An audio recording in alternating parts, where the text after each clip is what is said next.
Is a shower filter worth it for your skin? What about for your hair? Let's discuss. The impact of water quality on skin has been a topic of great interest in dermatology for many years. Dating back to as early as the 90s, epidemiologic studies nicely demonstrate a significantly increased prevalence in eczema among school children who live in areas with hard water. What exactly is water hardness? Anyway, water hardness is essentially the amount of dissolved calcium and magnesium in your water. And it is overall typically defined based on the concentration of calcium carbonate salt in water. Anything from 0 to 60 milligrams per liter calcium carbonate is considered soft water. Hard water can then be defined as, well, hard water, moderately hard water, and very hard water. Anything over 180 milligrams per liter of calcium carbonate is consistent with very hard water. Without a doubt, hard water has an impact on skin barrier function, as well as, to a certain extent, the health of your hair. Water is a great solvent. While calcium and magnesium are the main players in water hardness, a variety of other metals can also influence the overall hardness of your water, such as aluminum or zinc or strontium. These things, they interact with negatively charged ions in the water to form salts. Our overall water hardness is a reflection of both temporary hardness and permanent hardness. Temporary hardness means, to a certain extent, you can soften up your water, so to speak, simply by boiling it, whereas permanent hardness requires more sophisticated technologies to soften the water. How exactly does our water become hard in the first place? Hardness enters the water as it percolates through minerals that contain calcium and or magnesium. Common sources of minerals in our water include limestone, which donates calcium, as well as dolomite, which provides the magnesium. Your water hardness is going to boil down, no pun intended, to where you live.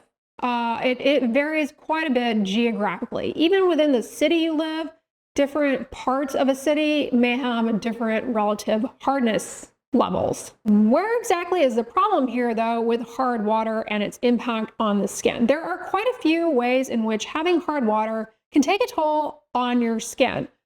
One of the most obvious, although maybe not to the general public, is that when you have hard water, it makes it very difficult for your shampoos, your body washes to lather. And the compensatory response to that is, well, as a consumer, you end up using too much body wash, too much soap, too much shampoo. That can be really hard on your wallet, but it also can be very taxing on your skin barrier, especially your scalp, your skin folds, because you end up using too much detergent, which can really be hard on the skin barrier. Also, the more you use, the less efficient it will be for you to rinse that cleanser off. You leave cleanser residue behind on the skin surface that can further aggravate skin problems, especially eczema, but also acne, any other skin problem, or just lead to dry skin, rough skin texture. Also can leave a residue behind on your hair strands and make them appear dull and feel unmanageable. Furthermore, the detergents in your body washes, they interact with these salts and they form essentially chalk on the skin. Little particulates of chalk, which if you have ever touched chalk, you know, feels very irritating on the skin. It can be very drying. Little fine particulates of chalk all over the skin surface, guess what? Not so great, especially if you have a genetic tendency to have atopic dermatitis, otherwise known as eczema. Having this chalk particulate matter on the skin surface is not in your best interest, but obviously it's going to be irritating to the vast majority of people. In contrast, if you live somewhere with soft water, your body washes, your shampoos, they sud very readily, so you don't end up reaching for another round of shampoo. You don't end up putting out too much body wash into that loofah in an effort to get a real sudsy lather. And while sudsiness doesn't necessarily equate to efficacy of a given body wash, it does help in facilitating spread to a certain extent of the product on the skin surface. So things that don't lather well, they make us reach for more because we feel like we're not getting it all over the skin well. The other way in which hard water can disrupt your skin health overall is that it becomes disruptive to the skin barrier, forms like a residue of essentially soap scum on the skin surface. And this is disruptive to the natural turnover processes that require enzymes to do everything that is necessary to maintain your healthy skin barrier. Those enzymes can definitely have their function impacted by this hard water soap scum film, and things just get messed up. Barrier function becomes compromised.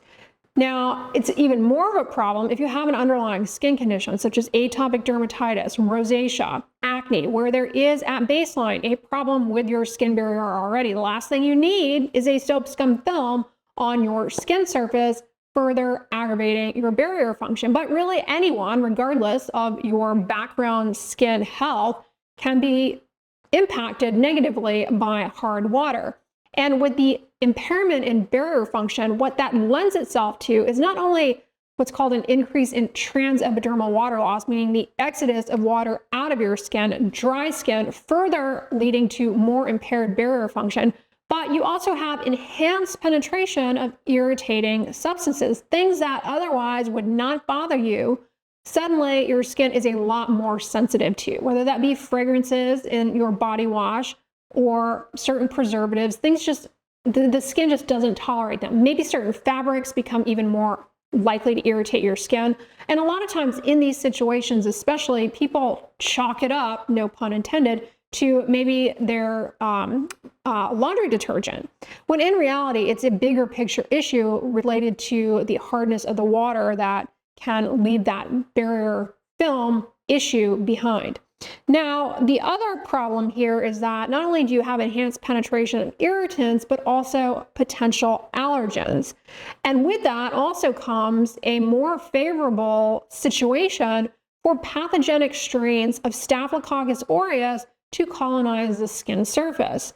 For patients who have atopic dermatitis, this is a common issue for them and contributes to disease flares, recurrences, and overall disease burden and severity. So while it's not proven that having hard water makes you more likely to become colonized with staph, it likely plays a role. And a lot of the research that we have on the impact of having hard water on the skin, it comes from studying patients who have a type of eczema called atopic dermatitis.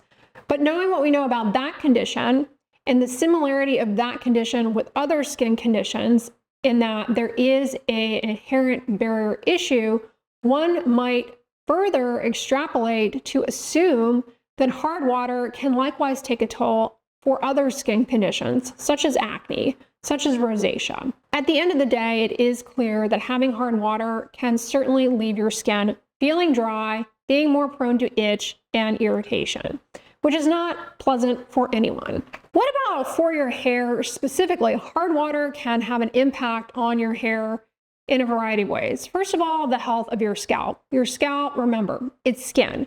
So the same issues that can occur on the rest of your body from having hard water, what with barrier impairment can happen in the scalp, it can lead to scalp itch. But as I mentioned earlier, you also can get a buildup on the hair strands, which ends up leaving your hair appearing dull and more stiff. Some people think that this may also contribute to an increase in hair fragility and hair breakage. Now, to a certain extent, it may.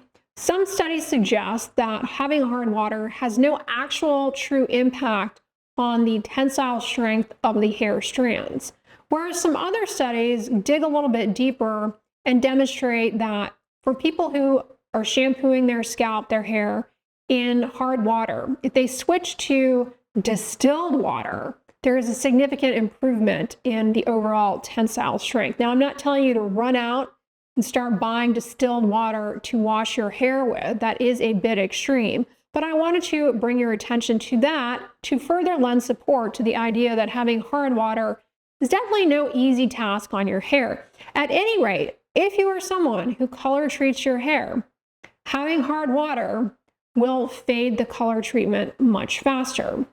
Now, a lot of our research on how hard water impacts the hair strands themselves is in a laboratory setting, not necessarily studying people who live somewhere with hard water and how it influences their hair. And as you can imagine, we all differ in terms of our baseline hair texture and type. So there are a lot of different moving parts to the hard water and hair story. Something in our shampoos that to a certain extent offsets the negative impact of hard water on the hair is the fact that shampoos, as well as conditioning products, are formulated with ingredients that are called chelators. And what these do is they actually prevent those metal ions from interacting and reaching our hair. They kind of wall them off. This is something, for example, you will find in most traditional shampoos. Now, that being said, some people are interested in using shampoo bars. And a lot of times, in my experience examining the ingredient list, shampoo bars often do not contain these chelating ingredients. And what people, consumers who use them, end up experiencing with consistent use of a shampoo bar versus a traditional shampoo is their hair becomes unmanageable. And a lot of that could have something to do with your overall water hardness coupled with the lack of chelating ingredients in the shampoo bar. So something I wanted to bring your attention to. And all of that to say, so is it worth it then to go out and invest in one of these shower filters for your shower head? Maybe you live in an apartment and you can't get something installed plumbing wide, so to speak, to change the water quality in your shower. You just want something that you can screw on to the shower head. There are plenty of shower filters out there that you can just screw on to the shower. Companies out there are willing to sell you these things, but do they actually make a difference? The devil is in the details. Here's the thing. It boils down to what is it about your water that is impacting your skin? If it's hard water, which is really what we know the most about in its impact on the skin. If it's true hard water, leaving that film behind that disrupts your skin barrier, making you use too much body wash, too much shampoo, leaving your hair dull.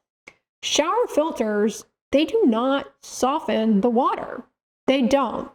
They filter out certain things, but they don't actually soften the water. In order to soften the water, it involves this complex ion exchange. And so you can't really have a shower head filter that does that above and beyond simply one shower. You would need to be changing this thing out every time. Now, the complexities of how water softeners work, the ion exchange, is a bit above and beyond my scope of knowledge, but I do know that these shower filters, they are not actively softening your water. Now, depending on the filter, they may remove things that play a certain role, maybe in some temporary softness. Now, the filters that you buy, they may help to a certain extent in removing things like chlorine, which can be drying, maybe some other things in the water that in theory could be disruptive to your skin. But a lot of what you're going to encounter online and people singing the praises of shower filters, anecdotal, purely anecdotal. And I'm not saying there's nothing to the anecdotes. There could be something there. If you're looking for a research-backed, is this the most evidence-based thing I can be doing for your skin? The answer is no. Shower filter is not really going to definitively change the game for you. Not saying it won't help, but it is the research is not there to recommend patients with any skin issue, with any hair issue for that matter, to go out and buy a shower filter. Now, what about a water softener then? If you live in an apartment, it's not something that you can just have a water softener put in. You can get one of these filters, but again, that's not the same thing as a water softener. Say you live somewhere, you can have a home water softening system put in, ion exchange. Don't get me wrong, this can make a huge difference for a variety of non-skin and hair things in your home. Everything from the health of the pipes to like the longevity of your clothes, because hard water, it impacts more than just your skin barrier and your hair. It definitely can help in that regard, but does it actually help the skin? Here's the thing, the few studies that we have, again, done on patients who have atopic dermatitis, children, suggests that installing a true water softener, ion exchange water softener, does not have any impact, does not change any of the associated measures of atopic dermatitis severity for these patients.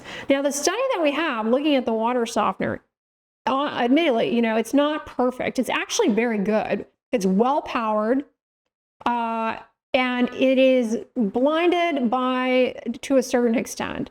Here's the thing, you can't really blind study participants to having a water softener or not. You can't use a sham water softener, because when you have a water softener, it makes such a visible difference in the lathering that people know right away.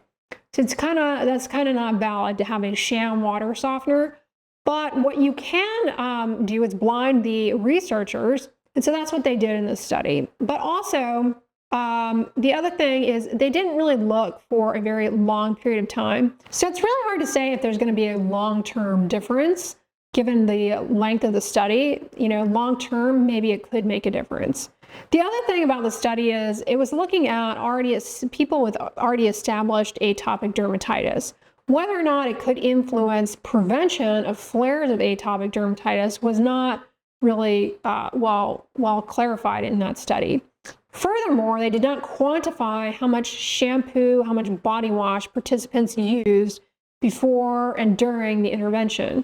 The assumption is that the intervention, the water softener, is going to, lead to the use of perhaps less body wash, less shampoo, and therefore have less of a disruptive impact on the skin barrier. But if participants didn't change up the volume that they were using, then of course, you may not see a difference. So I'm not, saying that if you have a water softener and you see some marked change in your skin, in your hair, I'm not saying that it's all on your head by any means. But as it stands now, for dermatologists, there is insufficient evidence to recommend patients have water softeners put in their homes for the purposes of managing any skin condition. But the research that we have, albeit limited, is in patients who have atopic dermatitis, specifically in children, not in adults. And children, their skin, depending on their age, their skin barrier is a lot more sensitive to these changes. So the relevance to adults, honestly, who knows at this point? So long story short, is having a shower filter worth it? In my opinion, we don't have sufficient research to promote the use of shower filters for any skin condition. That being said, if you've used a shower filter and you find that it has made a noticeable difference in either your skin or your hair, then who am I to say that that is all in your head? Makes sense. We just don't have good research to support the shower filter thing. And if you have hard water, the shower filter is not going to change that. Shower filters are not actively going to soften the water. You need an ion exchange water softener for that, is my understanding. So before you go plunk down money on something to put in the shower, just keep that in mind. It may not make a huge difference overall. All right, y'all, that's what I wanted to talk about in today's video. Are shower filters worth it? Of course, you're not going to get a yes, no answer from me. There's always a matter of nuance there. And so if you've invested in one and you find that it has made a difference, by all means, carry on. But shower filters, they vary a lot, actually. They vary a lot in terms of what they actually filter out. Not only are they an upfront investment, but you also have to change them out regularly. So that becomes quite an expense. As you can imagine, if there's not a research study to back it up, no physician should go recommending you to invest in something that you're going to have to continue to invest in on an ongoing basis. That about wraps this video up. I hope you guys enjoyed it. If so, give it a thumbs up, share it with your friends, and as always, don't forget, sunscreen and subscribe. I'll talk to you guys tomorrow. Bye.